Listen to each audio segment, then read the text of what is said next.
La paix et la cohésion sociale célébrée à Yaou.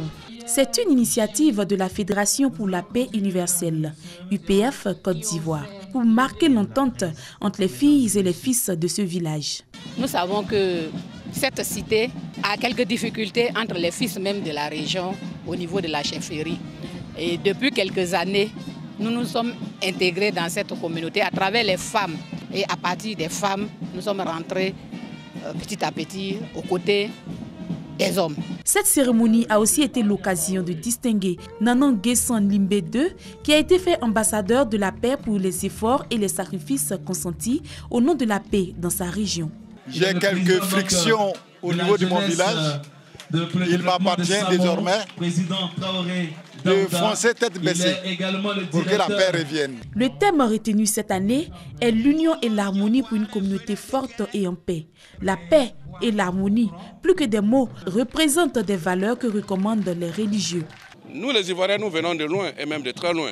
Le peuple ivoirien doit considérer la paix comme une seconde religion.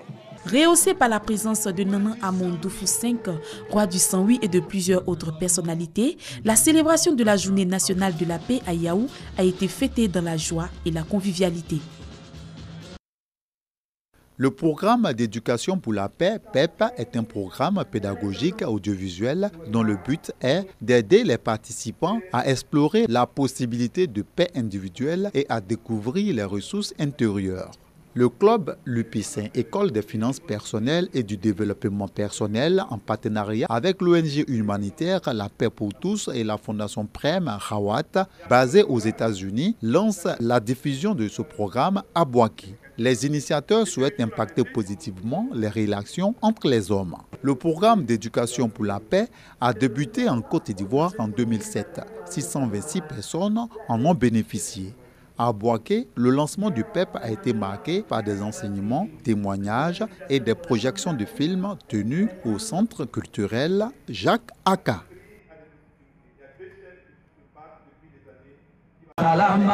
Mardi 15 novembre 2016, journée nationale de la paix en Côte d'Ivoire. Pour la communauté musulmane Ahmadiyya, c'est le lieu de véhiculer son idéal d'unité à travers le slogan « L'amour pour tous, la haine pour personne ». Ensemble, enfants, femmes, jeunes et vieux, avec à leur tête le guide Abdoul Guillaume Pacha, ont organisé une longue procession sur les principales artères de Cocody. Quand il n'y a pas la paix, il n'y a pas l'amour, il n'y a pas la richesse. Quand il y a la paix, on gagne tout qu'on veut. Du déplateau Vallon à l'hôtel communal, en passant par l'école des polices et la cité des arts, les marcheurs ont prôné la paix telle que définie par Félix Houphouët-Boigny comme un comportement au quotidien. Le message d'amour a été exprimé par plus de 300 personnes. Par cette marche, l'amir Abdoul Guillaume, chef de la mission islamique Ahmadiyya, veut exhorter les filles et fils de la Côte d'Ivoire à cultiver la paix, l'amour, facteur de cohésion et de fraternité partagée. C'est une tradition à l'église d'Eima. Depuis 1988, les fidèles consacrent des jours de prière à la paix en Côte d'Ivoire. Cette célébration, dénommée les grandes prières pour la paix, est la matérialisation de la volonté de la fondatrice du culte d'Eima. Aujourd'hui, nous nous sommes retrouvés près de 3000 fidèles pour prier pour la paix dans ce pays. Dieu nous a entendus.